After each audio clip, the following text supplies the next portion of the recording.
Well, Sean, if you're out there, thanks so much for sharing your story. And I love that observation. The most valuable thing you can have in this life, it's not your resume, it's not your savings account, it's a relationship with Jesus. And the way to start that or kickstart that, as you heard in the story, is baptism. It's that public sign or expression of that inward commitment to say, I'm all in. And before we jump in the message, I just want to remind you, if you've never taken that step, if you feel kind of like Sean, like, hey, this is a moment for me, or I'm in this season where I've had a lot of experiences, but it's getting more and more clear God's been knocking on my door, and you want to make a commitment to Jesus, you can do that through baptism on Easter Sunday. We do that every Easter. You can sign up. You can just grab that connection card. There's a little mark on there you can do for baptism. That Sunday is your day. Don't let the opportunity go by, because the most significant thing you can do with your life is follow Jesus. So I hope you consider that. But diving in, I want to start the message with a question. How many of you have ever found yourself in a situation that you were not prepared for? Anybody ever been in a moment like that? Yeah, I see a lot of hands. A moment in my life like that, my first year in college, I decided to take a class called Calculus 41. Not Calculus 31 or Calculus 21, not even Calculus 1. I went straight to 41, and I just assumed, how hard can college calculus be? And it was freshman year, so there's lots of fun stuff to do, pretty much every day of the week that wasn't calculus, so I ended up not doing a lot of calculus until it came time for my very first midterm, which I can still vividly remember, the place, the room, the desk, I can remember all of it, because as I sat down and opened up that test, I experienced this overwhelming sense of dread as I looked at the first problem and I realized I have no idea what this is talking about. And then I turned the page, look at the next problem. I have no idea what this one's about. I did that with the third and the fourth. And so I glanced around the room, hoping I would see other students looking equally worried and confused, but they were all writing stuff down. Some were even smiling like they were enjoying the experience of it all. And so I panicked, and I did the one thing I felt good at, the one thing I knew how to do, and I started writing out short essays, at each problem, trying to explain how the question was unfair or poorly worded, stuff like that. Honestly, by the end, I felt quite proud of my work until I got the test back. Any guesses on how many points I got on the first problem? 0 points, exactly, right? Next page, 0 points. Next page, 0 points. What's my total so far? 0. So you guys are way better at math than I was. I was struggling, and it didn't get much better. So I kind of, panicked, I'm gonna fail out of school. I go to the professor, I'm gonna plead for some partial credit. And so I asked for partial credit, and he said, for what? And I literally said, my essays. And he said, but it's a calculus test. And I said, well, I wrote a lot about calculus. And I had, each essay had a thesis statement and these points to prove. I even had some alliteration in there, can't you see the writing? And so he literally picked up my test and he wrote down, well written, still 0 points. And I'll just say that was the end of my math career. That's where it stopped. And I became an English major, kind of worked out after that. So, but there's nothing more stressful, nothing more, kind of panic than showing up unprepared for a test. And I'm not just talking about the test in the classroom, though that's an expression of it. I'm also talking about just the tests we face in our lives. When that diagnosis comes, or when that job falls through, or when that loved one passes, here's the question: how can we be more prepared for the tests, the challenges, the difficulties that are coming in our lives? Now, as most of you know, we're in this series over these weeks called Meant for Good, about God's plan when life doesn't go to plan. And we've been walking through the life of this man in the Bible named Joseph, who was not at all prepared for the tests that he had to face, being betrayed by his brothers, sold as a slave, wrongly accused of assault, and then thrown into prison for 13 years. So Joseph lost plan A for his life, but along the way, he learned a lot about how to be more prepared for the tests and trials that come in life. So if you have a Bible with you, you can open that to Genesis chapter 41. You can do that on the Bible app on your phone. We're also gonna be on page 4 in these Meant for Good series booklets. So if you have that with you, pull it out. There may be a few extras in the chairs as well. And just to remind you, we're doing kind of a walk through the story of Joseph, kind of Bible reading plan. And if you want those daily reminders of those short devotional videos that we're producing for that, you can text 4GOOD to 97000. We'll get you linked up with those as well. But before we dive into our scripture, we got a lot of text to cover this week. Just some context. If you were here last week, you know Joseph was in prison, and in prison, he interpreted 2 different dreams, which led to the release of the king's cupbearer, that was one dream, and then to the beheading of the king's baker from another dream. But then, if you remember, the cupbearer who got released forgot about Joseph. And not just for a day or two. As we pick up our text, look at how long it's been since that dream. It says, when 2 full years had passed, Pharaoh now had a dream. Here's the dream. He was standing by the Nile when out of the river there came up 7 cows, sleek and fat, and they grazed among the reeds. After them, 7 other cows, ugly and gaunt, came up out of the Nile and stood beside those on the riverbank. And the cows that were ugly and gaunt ate up the 7 sleek, fat cows. Dreams are weird, aren't they? Like, just to be honest, it's kind of a weird thing. So it's kind of weird. And so Pharaoh woke up. I would wake up too after this moment. Kind of stirs around. Okay, it's just a dream. He falls asleep again and has a second dream. This time, 7 heads of grain, healthy and good, were growing on a single stalk. After them, 7 other heads of grain sprouted, but these were thin and scorched by the east wind. Then the thin heads of grain swallowed up the 7 healthy full heads. Then Pharaoh woke up again. Thankfully, it had just been a dream. In the morning, his mind was troubled, so he sent for all the magicians, the wise men of Egypt. Pharaoh told them his dreams, but no one could interpret them for him. Now, you can kind of imagine the room. There's Pharaoh the king, and he's got all the smartest guys in the kingdom lined up, and they're all going, I don't know, and it's kind of weird, and, maybe you should stop taking all the NyQuil, whatever it is. Like, they're all trying to give some feedback to him, but there's one guy in the room, a familiar character in the story, who's watching this play out. The cupbearer, who may have brought the king some wine because he wasn't feeling good, just something to kind of take the edge off, and he tastes it, gives it to the king, and he's listening to the conversation. He hears about the dreams, and then suddenly he remembers. It says, then the chief cupbearer said to Pharaoh, today I am reminded of my shortcomings. You ever make an apology to somebody? It's a great way to start. Today I am reminded of my shortcomings. All right, here we go. Pharaoh was once angry with his servants, and he imprisoned me and the chief baker in the house of the captain of the guard. Each of us had a dream the same night, and each dream had a meaning of its own. Now, a young Hebrew was there with us, a servant of the captain of the guard. We told him our dreams, and he interpreted them for us, giving each man the interpretation of his dream. And thing turns out exactly as he interpreted them to us. I was restored to my position, thank you, and the other man was impaled. Really, thank you for that one. And then get this. So Pharaoh sent for Joseph, and he was quickly brought from the dungeon. I'll just highlight this quickly. It took multiple chapters, for multiple weeks in the story for something good to happen to Joseph. Finally a break, finally a breakthrough. And so we're told when he had shaved and changed his clothes. I love this. You can't show up with Pharaoh looking like Tom Hanks from Castaway. You got to clean up, got a little better. He comes before Pharaoh. Pharaoh said to Joseph, I had a dream, and none of these other smart guys in the room can interpret it, but I have heard it said of you that when you hear a dream, you can interpret it. Get this, he says, I cannot do it, Joseph replied to Pharaoh, but God will give Pharaoh the answer he desires. Now, I want to pause here for just a moment, and I want you to notice what Joseph doesn't say at this point in the story. He doesn't say, Pharaoh, it's about time you call somebody with some real talent. I've got this dream interpretation thing down. I'm kind of a big deal in the dream interpretation scene. You can follow me on Instagram, DreamGuy30, whatever it is, right? Doesn't say that. In fact, it's just the opposite. Look at his very first words. When Pharaoh's like, I heard that you could, and you could, and you could, and you could. I cannot do it. He doesn't start with his strengths or skills. He starts with his own weakness and inadequacy. Why? Because here's the thing about spending 13 years in prison for something you didn't do. It's either going to lead you to a place of despair, or it's going to lead you to a place of dependency on God.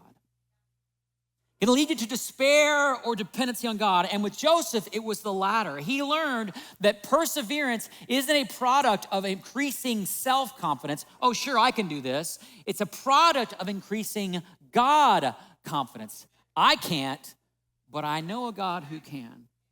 In fact, one of the reasons why God allows us to walk through the difficult seasons, the dry seasons, is to remind us that we can't. We can't heal ourselves. We can't break addictions. We can't control outcomes. We can't control the people, but we serve a God who can. And when you come to this place in life where it's just so clear to you, you've been humbled, you've been broken, you're dependent on God, and now you're ready to say, I can't, but God can, you're more prepared than you were for whatever's coming your way. Another way to say it is, if God is humbling you, if you're in a season where you feel like God, he is just humbling me, like I'm having problems or failures or pain, God is humbling me, that means he's preparing you for an opportunity that you can't yet see. And so Pharaoh, even though it's I can't, but God can, Pharaoh decides, let's give this guy a chance. And so he walks through both dreams. And then Joseph, having heard the dreams, said to Pharaoh, the dreams of Pharaoh are one and the same. God has revealed to Pharaoh what he is about to do. The 7 good cows are 7 years, and the 7 good heads of grain are 7 years. It's one and the same dream. The 7 lean, ugly cows that came up afterwards are 7 years, and so are the 7 worthless heads of grain, scorched by the east wind. They are 7 years of famine. It is just as I said to Pharaoh. God has shown Pharaoh what he's about to do. 7 years of great abundance are coming throughout the land of Egypt, but 7 years of famine will follow them. Then all the abundance in Egypt will be forgotten, and famine will ravage the land. The abundance in the land will not be remembered because the famine that follows it will be so severe. The reason the dream was given to Pharaoh in 2 forms is that the matter has been firmly decided by God, and God will do it soon. In other words, there's going to be 7 years of good life and good living and good harvest and good times, and then 7 years of pain and drought and need and darkness. There's going to be a really fruitful season, and then there's going to be one that's not. And there's actually a principle here that it may seem obvious, but I'm just going to name it because we need to name it if we're going to be prepared for what's coming. And the principle in this part of the story is simply, not every season is going to be fruitful. There are going to be dry seasons and desert seasons and drought season in your life and in mine. But the problem is we live in this culture that has this assumptive mindset that's kind of being thrown at you every day, that every season is going to be up and to the right, or at least it should be if you're doing things right? The stock market should be up and to the right. Your income should be up and to the right. Marital satisfaction, that's got to be up and to the right? And then it gets in our spirituality as well. My faith should be up and to the right, and my experience of God should be up and to the right, and Scotty's sermon should be up and to the right? Exactly. Right? Not going so well today. We'll see how it lands, but anyway, that's not how life or life with God actually works. Not every season's going to be fruitful. There are going to be times, and even if you're doing everything right, everything faithfully, yes, we can make decisions and mess up our lives, but even when you're doing things by the book and doing it well and being faithful, doesn't mean that every season's up and to the right. There are going to be times when the job doesn't bring you joy, or when the relationship feels rocky, or when your health isn't great. There's going to be times when God feels distant, it's hard to pray, feel like you're going through the motions. And the hard part of this is, I'm not just talking about like a 24-hour, like a week-long thing. Dry seasons can last for months, even years. The drought that was coming to Egypt is going to last 7 years. And part of being prepared is just knowing that it's coming. And not only that, part of being prepared is that we need to remember how forgetful we are when the dry season comes. Look back at the story. It says this: the abundance in the land will not be remembered because the famine that follows it will be so severe. In other words, when we get to those dry seasons and hard seasons, we are so quick to forget what God had done before in the abundant season, aren't we? Anybody else ever forget God's faithfulness from the past, like when things get really rough? Like I do. It's like they never happened. It's like it's not real. It's like some other part of the story. And this is why it's so important to be prepared, it's so important to know how to remember God's faithfulness in the past, especially when you're living through a dry season. I confess, journaling is a great way to do that. I'm not very good at journaling, but I've realized, I write a sermon almost every week. And so now sometimes I'll go back and read an old sermon, which helps remember God's faithfulness from that season, his faithfulness in that time. I've also noticed how the font size on my notes has grown a whole lot over the years, which is really depressing. Here's my question. How are you planning to remember God's faithfulness when the dry season comes? If you don't have an answer, you're not yet prepared. Because when it comes, we forget. But Joseph hasn't forgotten, and he's lived through both the abundant season and the dry season, which gives him a really unique take on what to do next.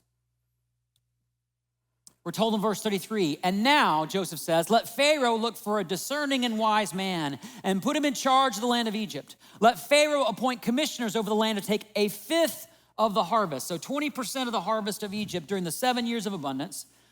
They should collect all the food of these good years that they're coming and store up the grain under the authority of Pharaoh to be kept in the cities for food.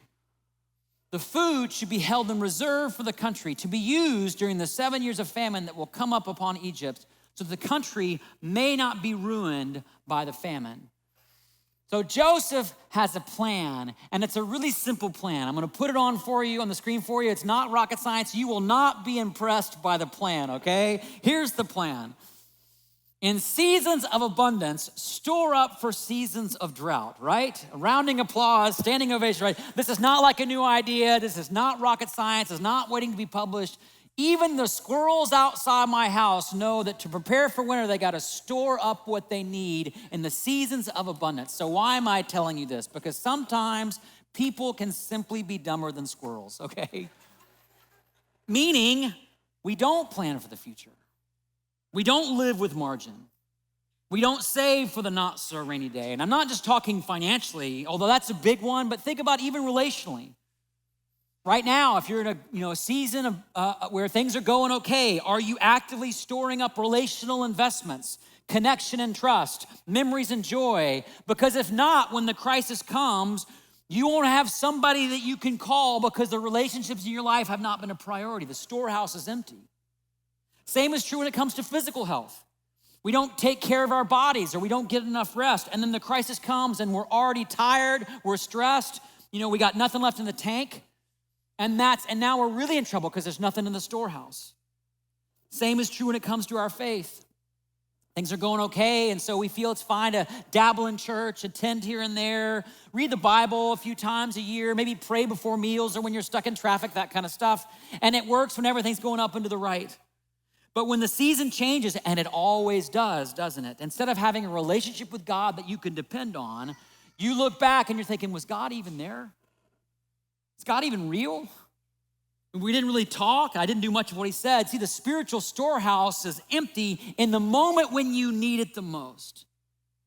So if you want to be prepared for the seasons ahead, when things are not going well, when things are going well, don't just spend, save. Don't isolate, get more connected. Don't overwork, get more rest. Don't ignore your faith, invest in it, take it seriously. In seasons of abundance, you need to store up for seasons of drought. And Pharaoh, in spite of how obvious this may have been, was convinced, like he bought in, he was ready to go. It says this plan, if you have a Bible, circle this word, we'll come back to it. The plan seemed good to Pharaoh and to all his officials. So Pharaoh asked them, can we find anyone like this man, one in whom is the Spirit of God? Then Pharaoh said to Joseph, since God has made all this known to you, there is no one so discerning as wise as you. So you shall be in charge of my palace, and all my people are to submit to your orders. Only with respect to the throne will I be greater than you. Isn't that amazing? I mean, he's been out of prison for 30 minutes. And now he's second in charge. In fact, we're told in the next few verses that Pharaoh gives Joseph his signet ring, linen robes, gold chains, a chariot, which is kind of like uber black in that day. He's given a wife who happens to be the daughter of a high-ranking priest. He's made second in command, and in that culture, the role was actually called the Grand Vizier. Just think Jafar from Aladdin without evil and the evil parrot flying around, okay? That's kind of the role, all right? Which just goes to show you never know when the season's gonna change, right? It can happen so fast. Think about it. Joseph went from abundance to drought pretty much overnight. Remember the story. He gets out of bed one day. He's got his clipboard. He's going to check on his brothers. He's got his robe on. And the next day, he's sold as a slave. He's on his way to Egypt. But here, almost as quickly as he lost plan A, the season changed again. Now, of course, we know from our perspective on the story, God's been working the whole time, right? The fact that Joseph wasn't sold to just any old Egyptian, but the captain of the guard, and he was put not just in any old prison, but the king's prison, all that was evidence of God at work, because God's always at work, even in the shattered dream. But you never know when the season's gonna change. And sometimes it goes from abundance to drought, but sometimes it goes from drought to abundance. And just to call it out, not every season's gonna be fruitful, but guess what? Not every season's gonna be famine. That's the good news too, right? Some of you are walking through a season and maybe it feels like those 13 years in prison and you've been struggling and suffering and you just assume, because it's been so long, that the past is predicting the future, that if it's been this way, it's always gonna be this way, but not every season's famine. And it doesn't last forever, and the season can change just as quickly. So zooming back out, here's the question we gotta explore. So how are you planning for the difficult seasons that are to come, that can come just like that? How are you planning? And I say this word's really important because remember, Pharaoh wasn't actually that impressed. I mean, he was. It didn't say he was that impressed with Joseph's prophecy. What really convinced him was Joseph's plan. Like his practical, actual steps, the steps he wanted to take for Egypt. So what are your next steps? What are you practically gonna do to plan for that season that's coming that may be filled with drought or dryness? And I mean financially, I mean relationally, I mean spiritually. You can never be totally prepared, but you should at least have a plan. For example, we're gonna save this much a month. Even though things are going okay. We're gonna spend this kind of quality time together, even if we have to say no to other opportunities. We're gonna go on regular date nights, even if we don't have to do that. We're gonna pray together as a family. What are the practical steps that you're taking? What's the plan for the difficult seasons that may be ahead? Because if you don't have a plan, you won't be prepared. And I'll just name it. This is sort of kind of a moment for us as a church. This applies for churches as well. It applies for our church as well. What's the plan? Most of you know one of our values is caring for those in need around us, particularly those who enter into seasons of crisis or famine or drought, sometimes that quickly. And one of the ways we do that, many of you know about this, is something called the Together For Fund, which allows us to respond to people who enter in that crisis they're not expecting around a job loss or rent payments or health issues. In fact, some of you remember this past November, you gave over $200,000 to equip this fund to be able to reach and bless more people who are entering those seasons of crisis or drought in their lives. But here's the thing. The reason why we're able to help people in need like that is not actually because of this fund. The reason why we can do that is because of a fund called the General Fund. Not a very exciting name, but here's the thing. This is the fund that keeps the electricity on. This is the one that provides for the pastors. This is the one that provides for camp scholarships and mission trips. This is the one that pays for the coffee. I mean, where would we be without the coffee, right? This is the fund that supports all the ongoing, daily, week-to-week work of discipling people to say yes to Jesus in every part of life and for every season of life. And here's the thing. I know almost everybody understands the importance of being able to intervene when someone's in crisis and provide and help. Everybody understands giving to this fund, but here's the reality. The only reason we can do this well is because so many people do this well. Because this is what Joseph used when the famine came. This is how he prepared for it. 7 years, 20%. Let's pile it up. Let's store it up. Let's be prepared. And so to that end, I don't normally do this. I'm just going to do it today. I just want to challenge everybody who calls North Shore home. I want to challenge you to prayerfully consider giving faithfully and consistently to this one right here.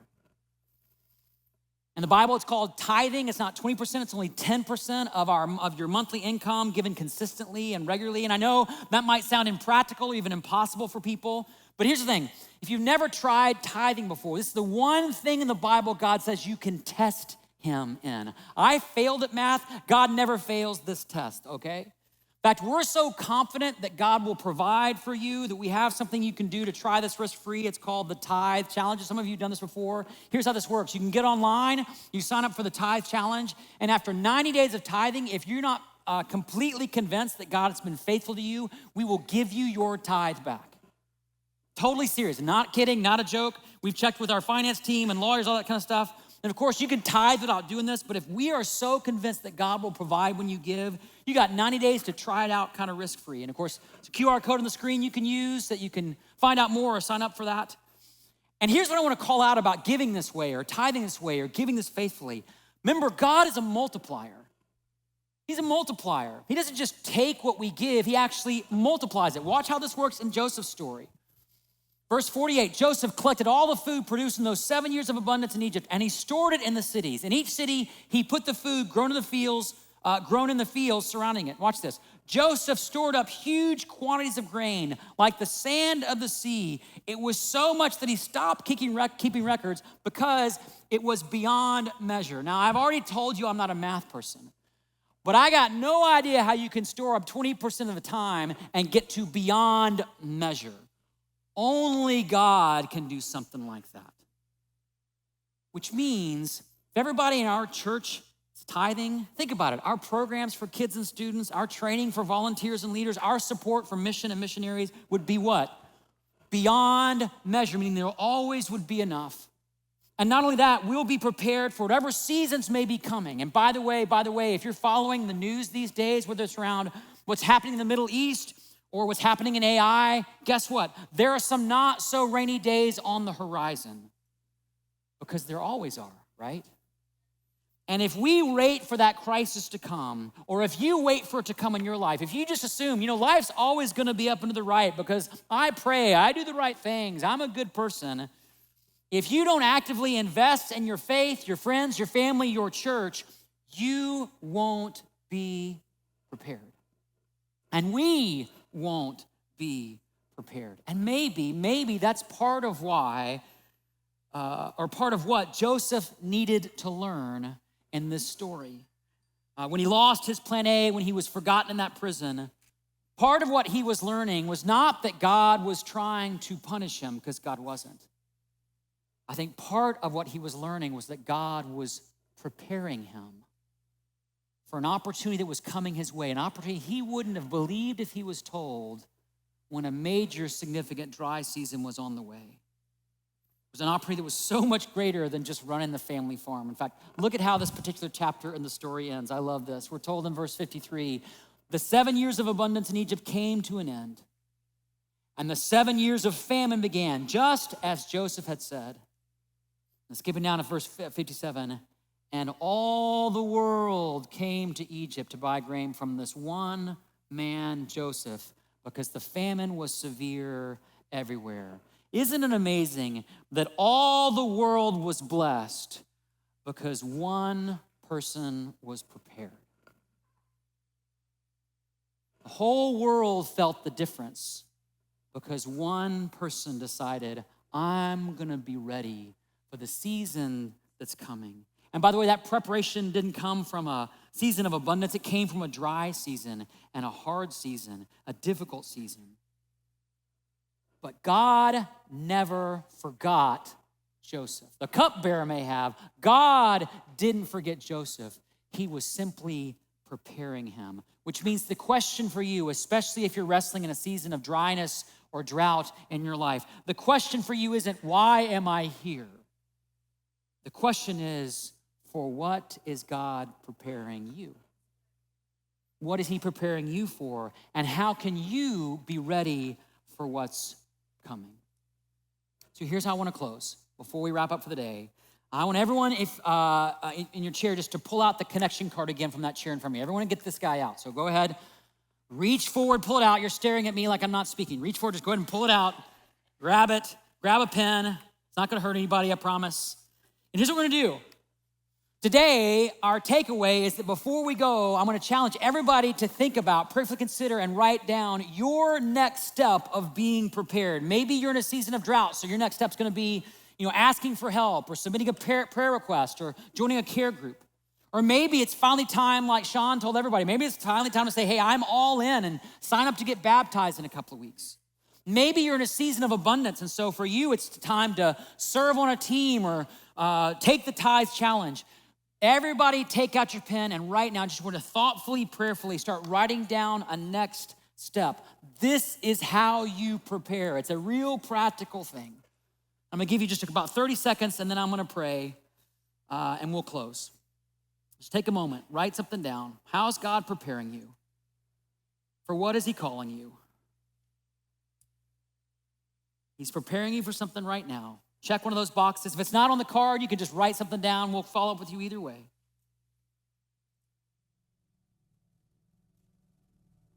If you don't have an answer, you're not prepared. So Jesus, thank you for reminding each of us today that you haven't forgotten us. You're preparing us. But the seasons of drought, though they come, are reminders that we can't, but you can. We don't have what it takes, but you do. And then as we humbly depend on you, or even desperately depend on you, that's making us more ready for the opportunities that are to come. And so we want to commit these steps that we're taking, that we're writing down right now. They won't always keep us. These steps aren't going to keep us always up and to the right, but they're going to be preparing us, whether that's financially, relationally, spiritually, preparing us for the opportunities that you want to bring to us to do what Joseph did, which was to do ministry in seasons of need, to help people in seasons of hurt, to prepare for crisis so that there can be blessings and not just pain. Jesus, we want to be that kind of church that's ready for the work you have for us, that's ready in seasons of abundance and ready in seasons of drought. And make that true in each of our lives today. Help us take a step. Help us not live on autopilot or cruise control, but to be prepared for the work you have for us. Jesus, I just want to thank you for humbling me in my life, for reminding me even now in the season that I'm in, that you haven't forgotten me, that you are preparing me. It's true for everybody in this room. So help us take these steps and be more prepared in the weeks to come for the work you have for us as a church. We love you, Jesus, and we pray this in your name. And everybody said, amen. Hey, on your way out today, drop those connection cards you just wrote on in the boxes or buckets on your way out, do that. And just so you know, a reminder, all the world came to Joseph.